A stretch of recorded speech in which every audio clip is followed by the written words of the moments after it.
So this is a segment that I thought maybe it's too obvious to do, but then I found a response to this that was just so infuriating that I thought, you know what? We can hang a segment on that. I'm referring, of course, to this work of scholarly brilliance here. Israel committing genocide in Gaza, world's leading experts say. So you may have seen this come across your Twitter feed the last few days. It's made kind of a big splash, despite being, like I said, so obvious. It seems almost weird to be reading this. But the world's leading association of genocide scholars has declared that Israel is committing genocide in Gaza. A resolution passed by the International Association of Genocide Scholars states that Israel's conduct meets the legal definition as laid out in the UN Convention on Genocide. Across a 3-page resolution, the IAGS presents a litany of actions undertaken by Israel throughout the 22-month-long war that it recognizes as constituting genocide, war crimes, and crimes against humanity. Okay, so we're not going to read in detail what the report is, but I do have to bring this up whenever it's relevant here to just introduce to you what the legal definition and criteria for genocide is. So here we go.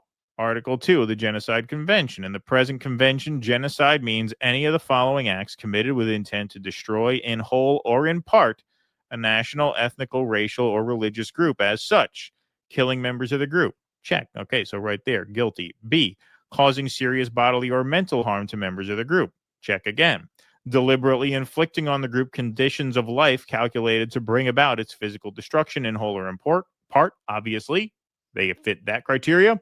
D, imposing measures intended to prevent births within the group. Obviously, attacks on almost every hospital. Check. And E, the fifth one, forcibly transferring children of the group to another group. They haven't done that yet, but it is despite their best efforts that they haven't done that yet. They are actively trying to displace the Palestinians into neighboring countries.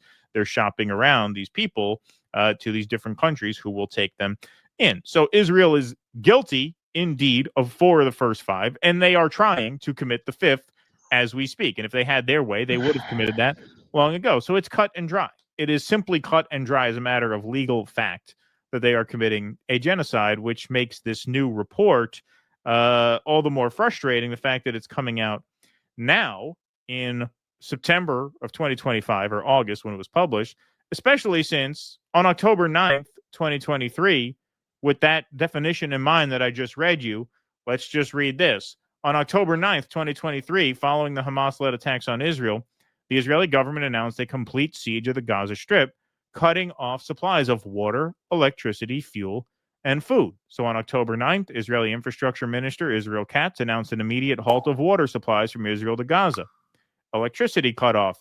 Israel's energy minister ordered a complete cut of the electricity supply to Gaza on October 9th. Okay, so that is genocide right there. That is genocidal intent right there. No questions asked. If you are imposing a blockade and then you cut off water to a population, that is an act of genocide. 2 days after October 7th, you could say that was genocide. When do we come on the air? I think that day, that night, because it happened on a Friday. We were off Saturday, and we went on the air Sunday, and we told you this is genocide right now. Right now. So this international group of scholars is almost 2 years late, but they are now giving certain media organs permission to call this genocide since now the experts said it. So Paul Graham comes out saying it's official. It's genocide. Now, I knew this was going to happen in certain corners of the internet in response to this report. Why? Because experts is a buzzword, especially in anti-woke media circles. So who jumped on this? Eric Weinstein. Look at the balls on this prick. The experts have spoken. Also, Biden is sharp as a tack in closed meetings. All climate science equals settled science. Only racists think COVID could have anything to do with a lab in Wuhan. Inflation doesn't come from printing fiat, and nature has no affinity for a gender binary. So you see what he's saying? He's saying the same experts that told you the lab leak was a conspiracy theory are saying it's a genocide. Expert bad, non-expert good. Experts say genocide, that means no genocide. That is the lizard brain that he is talking to when he tweets this out. And he's not done. This post isn't about Paul, the guy who said it's official, nor is it about what is happening to Gazans. Oh, it seems like it's pretty very strongly about what's happening to Gazans. Yeah, I would have to call bullshit on that, Mr. Weinstein. That's adorable. It's about experts. I believe in expertise. This isn't it. Why? Have you cited any, can you cite bias? Like, did the PLO give this group, $5 million to write that paper? Because that would be an indication of bias. Like, you're not actually saying anything to impugn the validity of the paper or the finding. This is just vague talk of the experts lied about masks, so that means there's no genocide. Right. Yeah. It's the cheapest, easiest, sleaziest, most cynical thing you can do, is just you latch on to this sort of vague, amorphous truth and see how you can connect this issue to that as a way to undermine this claim of genocide. Experts need to either assert their independence from their pastors or face irrelevancy. Experts and scholars need to stop delivering politics. Okay, well, douchebag, it is a board of genocide experts. So genocide is kind of an inherently political topic, is it not? Like, the idea they need to stop delivering politics. Well, to charge a country with genocide is a political statement in and of itself. There's no escaping politics of that. So what do you mean they need to stop delivering politics? What you're saying is they would need to just disband. He goes on. Right. Yeah. Many professors claim I am weakening a belief in expertise by sowing doubt. No, not at all. In fact, it's exactly the opposite. I am saying that the experts don't deliver these crisp, simplistic political conclusions. Again, they're talking about genocide. Yes, yeah. It is. If you go back to the definition of genocide, which I showed you 5 minutes ago, it's pretty cut and dry. Killing members of the group, destroying the mental health capacities for members of the group, inhibiting births among members of the group. They're doing all that. It's pretty simplistic. It's not complicated. It's not complicated at all. In fact, I would argue we don't need a panel of genocide experts to tell us this is a genocide, which is why it's kind of ridiculous that story made as big a splash as it did. But here we are. I am saying that those who deliver these claims are not the experts. The experts are the ones these people fire for dissenting. Based on what? Based on what? What are you talking about? You're just farting this into the air. This is what I mean. It's the laziest grift on earth.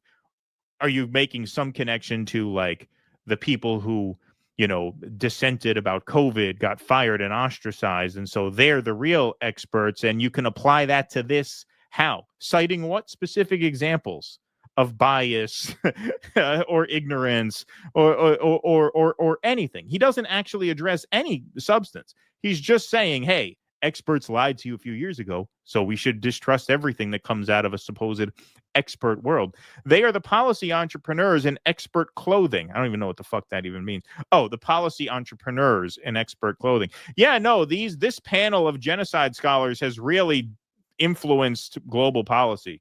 That's why the genocide's been going on for 2 years. Yeah, they're the policy entrepreneurs, the people who wrote this paper. That's why nothing has been done to stop Israel over these past 2 years.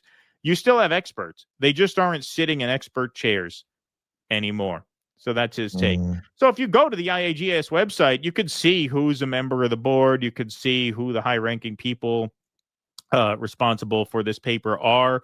If you have any information on any of these people to suggest they're compromised or biased, you could look it up and produce that evidence. They disclose, who leads the organization right on their website. So if you wanted to research a name or two and come to us with some reason to distrust their findings, you could do that. But no, he didn't do that. Why? What he's saying is based on nothing. This is the anti-woke grift in action.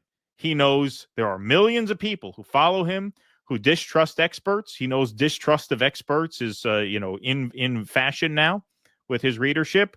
And so he pushes that button in order to indulge genocide denial.